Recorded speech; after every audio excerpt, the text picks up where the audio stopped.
안녕하세요. 한 주간 잘 지내셨나요? 오늘은 저랑 이상스쿨에서 뜨거운 반응을 보였던 세 가지 이슈에 대해 이야기해보려 합니다. 그럼 이상스쿨의 탑3 지금 만나보겠습니다. 조 바이든 미 대통령이 13일 백악관에서 연설을 갖고 물류 유통 대란을 해결하기 위한 비상체제 등을 발표하며 민간의 협조를 촉구하고 있습니다. 바이든 정부는 연말 대목의 공급 대란을 해소하기 위해 향후 90일간 서부 항만 등을 24시간 운영하는 특단의 조치에 돌입키로 했습니다. 이 민간 기업의 비상 조치에 외국 기업으로선 유일하게 삼성이 주요하게 참여하고 있습니다. 조 바이든 미국 대통령이 공급 대란을 해결하기 위해 미국 대표 민간 기업들의 협조를 요청하면서 외국 기업 중 유일하게 삼성을 언급했습니다. 미국 등 글로벌 시장에서 차지하는 삼성의 위상을 보여주는 사례로 바이든 정부가 미 경제 위기 타개를 위해 삼성의 SOS를 요청하는 현실을 가감없이 드러냈다는 말이 나왔습니다. 바이든 대통령은 13일 오후 서부 LA항과 롱비치항 관계자와 미 주요 유통기업, 노조 대표들과 화상회의를 열고 최근 공급망 교란에 따른 소비자 피해와 경제 둔화 우려에 대응하기 위한 대책을 모색했습니다. 이 회의엔 미 상공회의소와 전미소매협회, 미 철도협회와 트럭협회 등이 참석했으며 외국 기업이나 기관 중에선 유일하게 삼성전자의 미국 법인장인 최경식 북미 총괄이 참석했습니다. 물류 관련 업체가 아닌 기업으로도 삼성이 유일했습니다. 특히 이 자리에서 바이든은 미국의 최대 유통 물류 기업인 월마트와 페덱스, UPS 등이 운영 시간을 늘려 물류 대란에 대응키로 했다면서 타겟, 홈데포, 삼성도 근무 시간을 늘리기로 했다라며 민간 부문이 나서야 한다라고 말했습니다. 바이든은 미국 대표 기업들과 함께 삼성을 거론하면서 그는 특별히 한국 기업이라든가 하는 부연 설명도 하지 않았습니다. 그만큼 미 소비 시장과 물류에서 삼성 제품이나 삼성 브랜드 이미지는 따로 설명할 필요가 없다는 얘기이죠. 지난 13일 미 캘리포니아 LA항의 화물 컨테이너가 산처럼 쌓인 가운데 성조기가 날리고 있습니다. 백악관은 이날 롱비치항에 이어 LA항도 24시간 운영하는 비상체제를 연말 대목을 포함해 90일간 운영하겠다고 발표했습니다. 영국 남동부 펠릭스토 항구에는 요즘 처리하지 못한 컨테이너가 5만 개 이상 쌓여 있습니다. 영국 수출입 컨테이너 물동량의 약 40%를 책임지는 이 항구는 연간 400만 개, 하루 평균 1만 개 이상의 컨테이너를 처리할 수 있습니다. 하지만 최근 대형 트럭 운전기사 부족으로 컨테이너 운송이 멈춘 탓에 항구 곳곳에 컨테이너가 대책 없이 쌓이고 있는 것입니다. 영국 언론들은 이런 상태가 열흘 넘게 계속되고 있다라는 항구 담당자의 말을 전했습니다. 상황이 나아질 기미를 보이지 않자 화물 주인들은 우회로를 찾아 나서고 있습니다. 구독과 좋아요 한 번씩 부탁드립니다.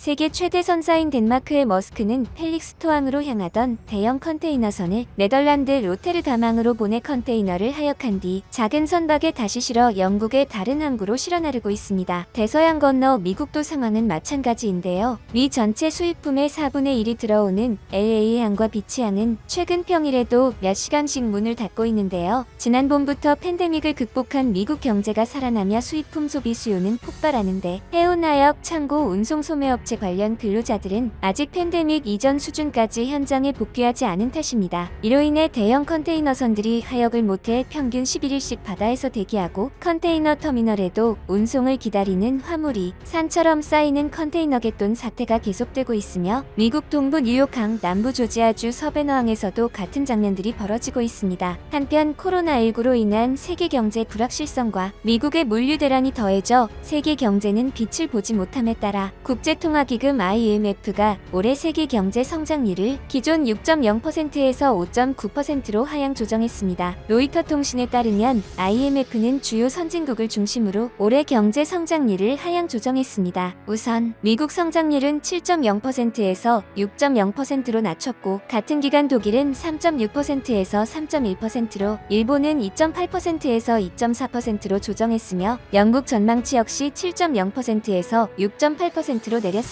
중국의 경제 성장률도 8.1%에서 8.0%로 내려갔습니다. 이에 따라 글로벌 경제 성장률도 지난 7월 수치보다 0.1% 낮아진 5.9%로 조정됐습니다. 하지만 한국의 경우 기존 전망치가 유지됐습니다. IMF는 지난 7월 당시 한국의 올해 경제 성장률을 4.3%로 전망한 바 있습니다. 이는 지난 4월 전망치 3.6%에서 상향 조정된 수치입니다. 그러나 내년도 전망의 경우 기존 대비 0.1% 하향 조정을 예상한 3.3%로 변경했습니다. 이날 로이터 통신은 IMF가 지속적인 공급망 혼란과 인플레이션 압력 등으로 주요 산업 강국의 성장 전망을 하향 조정했다라며 IMF는 인플레이션 상승이 내년에 코로나19 이전 수준으로 지정될 수 있다고 예상했지만 IMF의 수석 이코노미스트인 기타 코피나스는 글로벌 대출 기관이 지속적인 인플레이션에 대해 더욱 우려한다는 의견을 내놓고 있다라고 보도했습니다. 한편 세계는 지금 에너지 대란으로 골머리를 앓고 있는데요. 월스트리트 저널은 17일 중국에서 브라질, 영국에 이르기까지 전 세계적으로 나타나고 있는 에너지 부족 현상은 세계 각국이 기후변화 위기 대응을 위해 화석 연료에 대한 투자를 줄인 반면 신재생 에너지에 대한 투자는 그만큼 늘리지 않으면서 발생한 것이라고 보도했습니다. 결국 에너지 공급이 원활하게 이뤄지지 않고 있는 건데요. 세계 각국이 탄소 배출 감축을 위해 화석 연료 투자를 대폭 줄인 탓으로 풀이되고 있습니다. 에너지 컨설팅 업체 리스테드 에너지에 따르면 셰일 오일, 가스를 제외한 원유, 가스 탐사 지출은 2010에서 2015년 연평균 1,000억 달러에서 원유 가격이 폭락한 이후 연평균 500억 달러로 급감했습니다. IEA도 올해 전 세계 원유가스 산업 투자가 코로나19 사태 이전보다 약 26% 감소한 3,560억 달러에 그칠 것이라고 예상했습니다. 세계적인 에너지 대란 속에서도 쾌재를 부르고 있는 분야가 있습니다. 바로 한국의 LNG 선박 조선사들입니다. 전 세계적인 에너지 대란 속 액화천연가스 수요 증가로 가격이 오르면서 LNG 운반선을 주력으로 삼는 국내 조선업계의 기대감이 커지고 있습니다. LNG 수요가 늘고 가격이 오르면 LNG 운반선에 대한 수요도 커지기 때문입니다. 이 같은 현상이 장기적으로 이어지면 대형 LNG 개발, 채굴 프로젝트가 추진될 수 있다는 전망도 나옵니다. 그러던 중 최대 150척에 달할 것으로 예상되는 카타르의 LNG 운반선 발주가 시작됐습니다. 이미 카타르와 100척이 넘는 슬롯 예약 계약을 체결한 한국조선해양, 대우조선해양, 삼성중공업 등 조선 빅3의 기대감도 커지고 있습니다. 8일 조선업계에 따르면 카타르 국영석유회사 카타르 페트롤리엄은 중국 국유기업 중국선박공업그룹 산하 후동중화조선에 17만 4천 세제곱미터급 LNG 운반선 4척을 발주했습니다. 지난해 4월 큐피가 후동조선과 약 16척의 LNG 운반선 슬롯 예약 계약을 체결한 뒤 1년 반 만에 이뤄진 첫 발주입니다. 슬롯 계약 규모는 공개되지 않았지만 업계는 큐피와 조선 3사가 2027년까지 45척씩 총 135척 규모의 슬롯 예약 계약을 체결한 것으로 보고 있으며 후동 조선까지 포함해 최대 발주 규모 150여 척, 금액으론 700억 리알 약 23조 원에 달하는 대규모 프로젝트입니다. 조선업계는 이번 발주를 카타르 프로젝트의 신호탄으로 보고 있습니다. 가장 먼저 슬롯 계약을 체결한 업체인 후동 조선의 발주가 이뤄지면서 이보다 더 많은 슬롯을 예약한 국내 조선 3사에 대한 발주도 본격화할 것이란 분석입니다. 카타르의 발주가 시작되면서 국내 조선업계는 기대감을 드러내고 있습니다. 업계는 카타르가 올해 총 20척가량의 발주를 시작으로 내년 20에서 30척 수준의 발주를 이어갈 것으로 보고 있습니다. 발주분의 90%가량을 국내 3사가 가져간다고 가정하면 향후 5년간 업체당 7에서 9척, 2조 원가량의 매출을 확보하는 셈입니다. 최근 에너지 대란으로 국제 LNG 가격이 폭등하면서 카타르 외 러시아 등 주요 LNG 생산국에서의 수주 기대도 높아지고 있습니다. 에너지, 원자재 정보업체 스탠더드 앤드 푸어스에 따르면 한국이 수입하는 LNG 11월 선적분 현물 가격은 지난 6일 기준 1MMBTU당 56.33달러를 기록하며 연초 대비 75%가량 급등했습니다. 탄소 중립 목표 달성을 위해 석탄에 비해 온실가스 배출량이 적은 LNG를 연료로 활용하려는 국가와 기업의 수요가 늘면서 가격이 치솟았습니다. LNG 가격 상승이 단기적 수급 이슈 때문이 아닌 만큼 기존 예상을 뛰어넘는 추가 수주를 기대할 만하다는 전망도 업계에서 나옵니다. 조선업계 관계자는 대형 LNG선은 한국 기업이 현재 압도적인 경쟁력을 갖춘 영역이라며 LNG 가격 상승이 장기화될 경우 전 세계적인 LNG 채굴 프로젝트 증가로 이어지며 기대 이상의 수주를 따낼 수 있다고 말했습니다. 앞으로 국제사회에서 더욱 날아오를 대한민국을 응원합니다.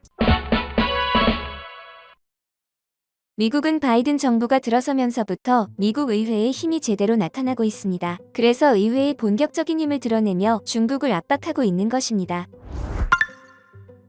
중국은 남중국 해로의 진출을 위해 필리핀에 인공섬을 만들기도 했는데요. 그런 중국을 견제하기 위해 바이든은 유럽을 비롯한 미국의 동맹을 빠르게 복구하고 있습니다. 그리고 트럼프와는 달리 다양한 동맹 연합국들의 모임이 되는 대로 모두 참석하고 있습니다. 트럼프는 G7 회의를 코로나 이유로 취소한 반면 바이든 대통령은 코로나 상황이 심각해도 G7 회의에 참석했습니다. 현재 미국의 중국 견제로 가장 중요한 동맹체는 바로 쿼드입니다. 쿼드는 미국, 호주, 일본, 인도가 포함된 모임입니다. 이들 4개 국가는 모두 중국과 국경이 닿거나 경제 분쟁을 하는 국가들로 중국에 대항하고 있습니다. 따라서 적어도 이 4개국은 중국에 대한 견제를 강화하는 국가인 셈이죠. 특히 쿼드 회원국들 중에서 가장 적극적인 나라는 바로 일본이었습니다. 왜냐하면 일본은 센카쿠 열도를 빼앗길 수 있다는 위기감이 있기 때문입니다. 일본의 이러한 위기 속에서 일본 방위성은 2022년 회계연도 말까지 육상자위대 미사일 부대를 오키나와현 이시가키지마에 배치한다는 방침을 밝혔습니다. 이시가키는 센카쿠 열도에서 남동쪽으로 약 150km 지점에 대만에서 동쪽으로 약 230km 떨어진 곳에 있습니다. 계획에 따르면 지대함, 지대공 미사일 운용 부대와 무력 공격이나 대규모 재난 시 초동 대응을 담당하는 경비 부대를 배치하는 구상이 추진됩니다. 아울러 지난해 국경 문제로 중국과 충돌한 인도 국방부는 이달 초 해군 동부 함대 소속 군함 4척을 남중국해, 동남아시아, 서태평양 등으로 파견할 계획이라고 밝혔습니다.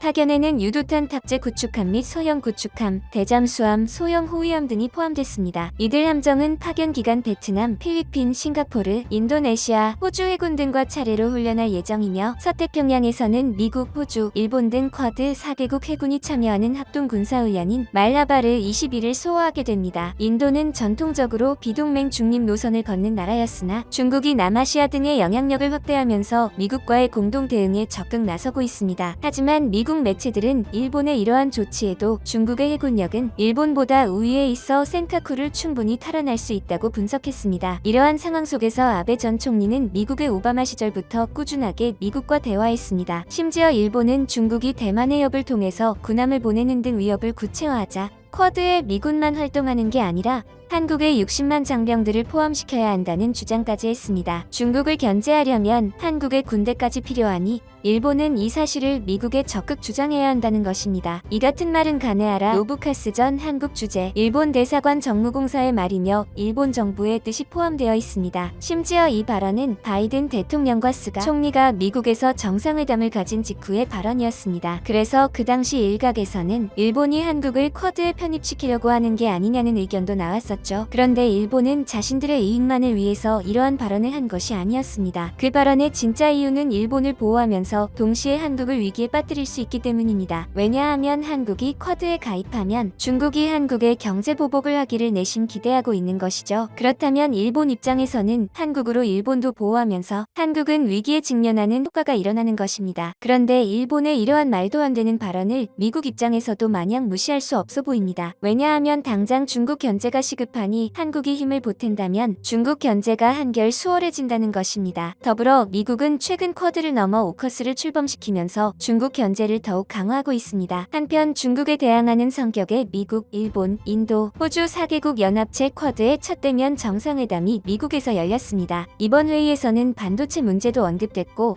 북한에 대한 얘기도 나왔습니다. 미국 백악관과 니혼게이자이 신문 등에 따르면 조 바이든 미국 대통령은 이날 스가 요시히데 일본 총리, 스콧 모리슨 호주 총리, 나렌드라 모디 인도 총리를 백악관으로 초청해 쿼드 정상회담을 가졌습니다. 이들은 지난 3월 화상으로 만난 적은 있지만 얼굴을 맞대고 회담을 한 것은 이번이 처음입니다. 회의 이후 공동성명에서 4개국 정상들은 동중국해, 남중국해를 포함한 해양 질서에 대한 도전에 대응해 국제법을 고수하겠다며 인도 태평양과 그 이상의 안보와 번영 강화를 촉구한다라고 밝혔습니다. 이날 회담에서는 반도체를 포함한 기술 문제도 논의됐습니다. 공동성명은 중요 기술들이 공통의 가치와 본편적 인권 존중을 충족하도록 협력하겠다면서 기술의 반인권적 활용 및 정보 유출 의심을 받는 중국을 겨냥했습니다. 4개국은 오플랜을 활용해 차세대 통신 기술인 5G 및 이후 기술 표준화에 나서고 내년에는 이 기술의 확장성과 보안성에 대한 실증 실험을 하기로 했습니다. 부품, 소재 공급 문제와 관련해서는 반도체를 포함한 중요한 기술과 소재의 공급망을 지도화하고 있다며 안전하고 탄력적인 공급망 구축을 위해 노력할 것임을 강조했습니다. 첨단 산업에 필요한 반도체 공급 문제가 세계적으로 이어지는 가운데 주요 공급국인 대만이 중국과 갈등을 빚고 있어 추가적 위험 요인으로 꼽히는 상황에서 나온 얘기입니다. 쿼드는 또 지역 내 인프라 구축을 위한 새로운 쿼드 인프라 파트너십을 만들기로 했는데 이는 중국의 1대1로 사업을 겨냥한 것으로 보입니다. 또한 정상들은 북한에 대해서도 언급했습니다. 공동성명은 우리는 유엔 안전보장이사회의 결의에 따라 북한의 완전한 비핵화에 대한 우리의 약속을 재확인한다며 북한의 도발을 삼가고 실질적인 대화에 나서라고 요청했습니다. 이 밖에 4개국 정상들은 국제사회에 12억 회분 백신을 기부할 것을 약속했다고 밝혔습니다. 또한 바이든 행정부는 출범 100일 만에 대북 정책 검토를 끝냈고 한반도의 완전한 비핵화를 목표로 실용적이고 조정된 접근을 통해 외교적 해법을 모색하겠다며 지속적으로 북한의 실질적 대화에 임하라고 제안했습니다. 하지만 북한은 이에 응하지 않고 두 차례의 순항미사일 및 단거리 탄도미사일 발사로 도발했습니다.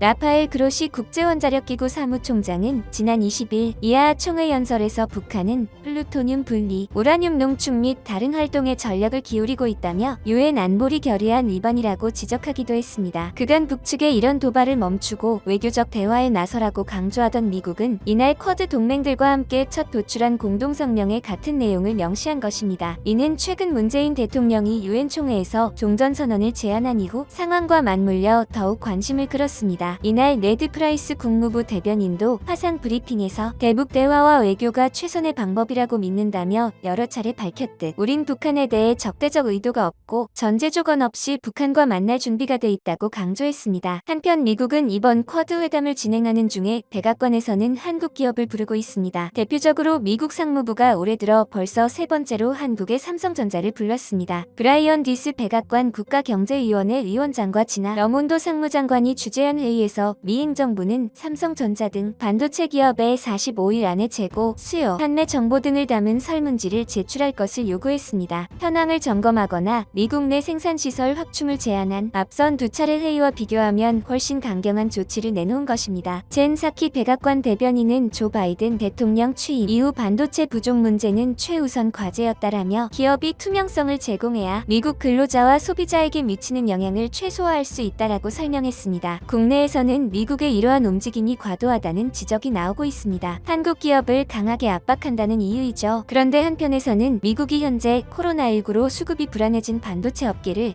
단지 체계적으로 관리하는 데 있어서 단순히 필요한 과정이라고 봤습니다. 반도체 업계는 미국 정부가 예민한 기업 내부 정보까지 요구한 것은 그만큼 공급난을 심각하게 보기 때문이라는 해석을 내놓았습니다. 1년 가까이 이어지는 반도체 부족은 내년까지 계속될 것이라는 전망이 나옵니다. 현재 포드, GM 등 북미 자동차 공장 10여 곳은 몇 주씩 생산을 중단했습니다. 동남아 부품 의존도가 높은 일본 도요타는 이달 글로벌 자동차 생산량을 계획 대비 40%나 감산했고, 현대자동차도 울산, 아산 공장 생산 라인을 일부 시간만 가동하거나 주말 특근을 하지 않는 방식으로 생산량을 조절하는 등 전 세계적 문제로 확산됐습니다. 상황의 심각성 때문에 미국 정부가 민간에만 맡겨선 해결할 수 없다고 판단하고 적극 개입한 것이라는 분석입니다. 이러한 상황에 필요한 것이 한국과 같은 기업들과 깊이 있게 문제를 의논하는 것이라는 겁니다. 미국이 한국을 압박하는 것처럼 보이는 것은 대규모 반도체 공장 부지 제공과 세금 혜택을 한국에 제공할 테니 반도체 공급의 활성화 방안을 찾아달라는 것이죠. 또한 미국은 삼성의 차량용 반도체까지 생산을 맡겨 미국의 주요 자동차 업계에 공급할 계획도 가지고 있습니다. 결국 미국의 주요 사업 파트너가 일본이 아닌 한국이 대체하는 모습이 나오고 있는 것이죠. 따라서 현재 한국은 갈수록 국가의 위상이 높아지고 있으며 미국에 반드시 필요한 동맹으로 거듭나고 있습니다. 바이든 미국 대통령이 일부 중국발 항공편 승객 탑승을 제한하는 조치를 내렸습니다. 이번 조치는 중국이 한국을 무시하더니 이제는 반대로 미국의 보복을 당하게 된 것입니다. 얼마 전 중국은 NG 공장 방역시설 개선을 이유로 한국발 중국행 탑승객은 제한하면서 중국에서 한국으로 가는 승객은 제한하지 않아 논란이 일었습니다. 그런데 이번에 미국이 중국 항공사의 미국행 비행기의 승객을 정원의 40%로 제한하는 조치를 내렸습니다. 로이터에 따르면 미국 교통부는 에어차이나 등 중국 4개 항공사에 대해 4주 동안 제한을 하겠다고 발표했습니다. 해당 중국 항공사 항공사는 에어차이나, 동방항공, 남방항공, 샤먼항공입니다. 앞서 중국은 샌프란시스코 상하이편 유나이티드 항공 여객기 탑승 승객 인원을 40%로 제한했습니다. 미 교통부는 중국의 서킷 브레이커 정책이 양국 간의 항공 운항 협약에 위배될 뿐만 아니라 승객이 중국 도착 후 코로나19 검사에서 양성 판정을 받은 일에 대해 항공사의 과도한 책임을 강요한다라는 입장을 밝혔습니다. 그도 그럴 것이 확진 판정을 받은 여행객이 어디서 어떻게 감염된 것인지 확인할 수 없는데 항공사에게만 그 책임을 묻는다는 것이 문제로 지적돼 왔습니다.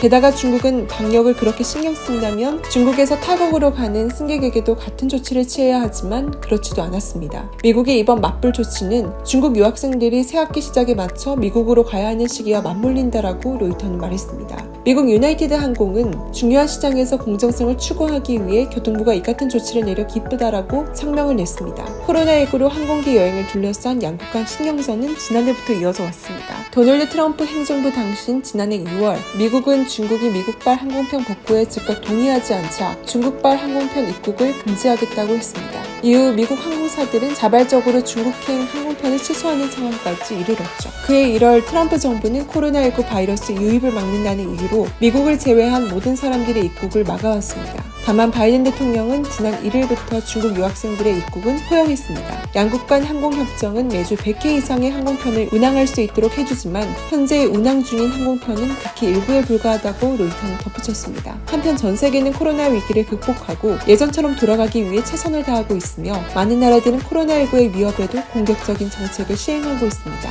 또한 일부 전문가들은 인간과 코로나가 공존하게 되는 위대 코로나로 가게 될 것이라고 주장합니다. 더불어 변이 바이러스의 힘이 약해지는 백신보다 치료제 개발에 힘을 쓰며 노마스크로 만석 관중 경기를 하는 영국과 같은 방향이 맞다는 의견도 나오고 있습니다. 현재 백신 접종이 진행되고 있어 사람들은 해외여행을 언제쯤 다시 떠날 수 있을지 궁금해하고 있습니다. 그런데 코로나의 주범이 중국으로 알려져 현재 많은 아시아인들이 중국인으로 오해받아 각종 피해를 받고 있습니다. 특히 미국에서 아시아계를 겨냥한 증오범죄가 9,000건 이상 발생한 것으로 밝혀졌습니다. 지난 12일 미국 내 아시아인 인권단체 아시아인 혐오를 멈춰라는 지난해 3월부터 올해 6월까지 1년 4개월 동안 아시아계를 겨냥한 사건 피해 신고가 9,081건 접수됐다고 밝혔습니다. 이 수치는 하루 평균 19건 꼴인데요. 한편 미국에 거주하는 아시아인들 중 상당수는 피해를 당해도 영어가 능숙하지 않다는 등의 이유로 경찰 신고를 꺼리는 경우가 많습니다.